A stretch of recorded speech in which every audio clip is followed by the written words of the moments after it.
अस्सलामुअलैकुम। आज हमारा 1.3 का हालांकि बहुत इजी क्वेश्चन है। क्वेश्चन नंबर 3 मैंने नहीं बताया था, तो रीज़न ये है कि बहुत इजी था, लेकिन कम से कम आंसर बता देते हैं ताकि किसी बच्चे का कोई क्वेश्चन छूट ना जाए। तो हमारा 1.4 है और एक्सरसाइज 1.4 और क्वेश्चन नंबर 3। क्वेश्चन है कुछ ऐसे। आज बता दूं कि आज बकरीद का दूसरा दिन है, तो आप सभी को बकरीद की बहुत बहुत मुबारकबाद। एक बार बोल दे रही था कि आप लोग भी, जिनको मैं नहीं बोल पाई, उनके लिए, ठीक है। तो कुछ वास्तविक संख्याओं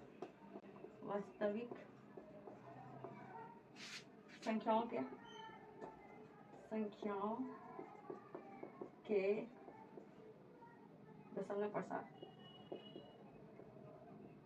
दशमलव प्रसार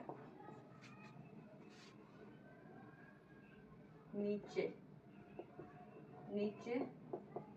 दिए गए हैं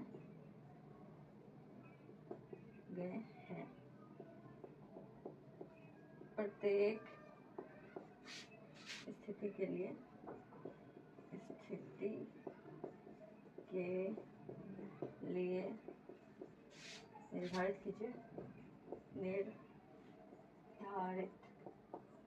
निर्धारित कीजिए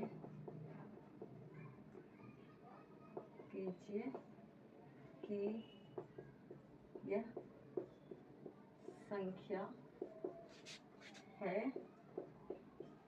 या परिमेय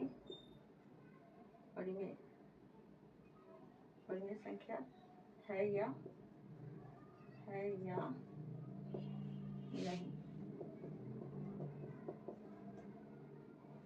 यदि यह परिमेय संख्या है और P by Q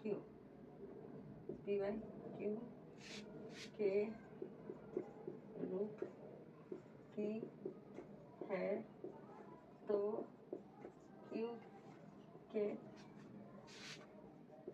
अभाज्य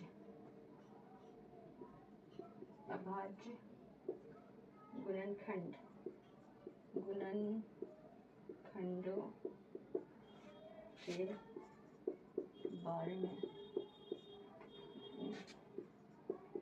आप क्या कह सकते हैं। एक चीज तो मुझे समझ में आ गया है कि क्वेश्चन लिखने में मुझे 5 मिनट लगा होगा, और 5 मिनट तो नहीं लगा, लेकिन 3 मिनट लग गया, 3.5 मिनट।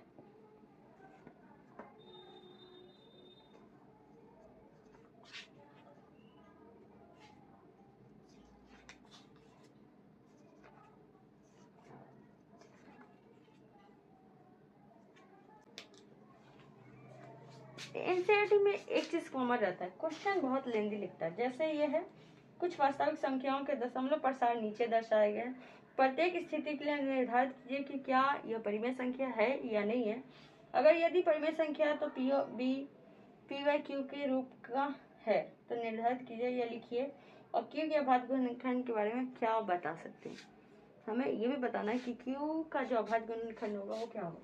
सबसे पहली बात, इसमें 3 क्वेश्चन है। पहला है 43.123456789, ठीक है। और दूसरा है हमारा 0.12012012000124 ठीक है। ये क्वेश्चन है, ये इसके बारे में हमें स्टेटमेंट देना है या आंसर लिखना है।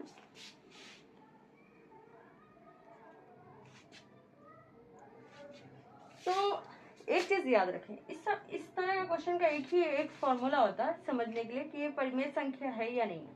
तो देखिए, इसका कोई डिफिनेशन नहीं होता या इसका कोई फॉर्मूला नहीं होता, क्योंकि मैक्सिमम संख्या क्या होती है, परिमेय संख्या ही होती है। अक्सर संख्या परिमेय संख्या होती है। लेकिन कुछ कुछ ऐसे संख्या है जो परिमेय नहीं होगा, वो क्या होगा, अपरिमेय होगा। तो अपरिमेय संख्या का हम लोग डिफिनेशन समझ जाते हैं। पहला है ये 0 पॉइंट, इसको खोल दो, ये एक अंक है, फिर ये है, फिर ये सिंगल ही आया है लेकिन ये डबल आया, मतलब पहला को ए मान लेते हैं, दूसरा को बी, फिर हमारा पहला ही आया है तो ये ए हो गया, दूसरा कितना बार आया, 2 बार, फिर हमारा पहला सिंगल एक ही बार में आया, दूसरा कितने बार में आया, 3 बार में, फिर पहला सिंगल ही बार में आया, दूसरा कितने बार में आया, 4 बार में आया। तो ये है अपरिमेय संख्या का डिफिनेशन। कोई अगर संख्या कैसे अपरिमेय जानेंगे तो उसका ये इसी रूप में रहेगा, मतलब A B B A triple B A 4 times B, इस रूप में रहता है तो संख्या क्या होगा, अपरिमेय संख्या होगा। ठीक है, तो ये अपरिमेय संख्या का डिफिनेशन हो गया, ये अपरिमेय संख्या है। ठीक है, अब हम इसको देखेंगे, तो ये इसको 4.3 1 2 3 4 5, बहुत गंदा राइटिंग लिखा रहा, 5 6 7 8 9, ठीक है, एक परिमेय संख्या क्या है, परिमेय संख्या है। क्यों, इसका परिमेय संख्या इसलिए होगा क्योंकि इसका जो क्यू होगा ना, इसका जो क्यू होगा ये तो हमें पता चल गया इस फॉर्मेट में है, और ये हमें क्या पता चल रहा है कि ये क्या है, एक परिमेय संख्या है क्योंकि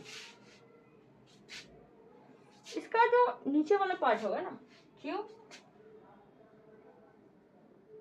परिमेय संख्या है, इसके क्यू होगा ना, इसको अगर तोड़ेंगे नीचे में, जैसे सपोज दैट कि ये ऊपर में कुछ भी मान लो 13 हो गया, नीचे में 10 होगा या 11 होगा या 12 होगा, कुछ भी होगा ना, तो उसी के फॉर्मेट पे जुड़ेगा।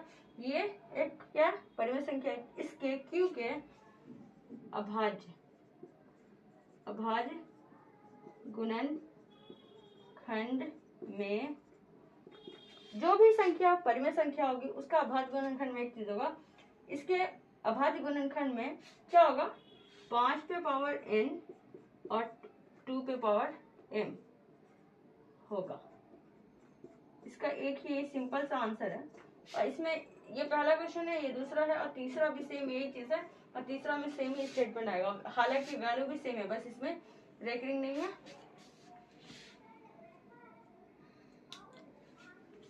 इस क्वेश्चन में रेकरिंग नहीं है और तीसरा क्वेश्चन में रेकरिंग है, तीसरा है ना उसमें रेकरिंग है, तो तीसरा का वैसे ही होगा। ये 4.1 2 3 4 5 6 7 8 9 एक परिमेय संख्या है, इसके क्यू के अभाज्य गुणनखंड में क्या होगा, 2 भी होगा और 5 भी होगा, इसलिए क्या हो जाएगा, बस इतना ही शॉर्ट है।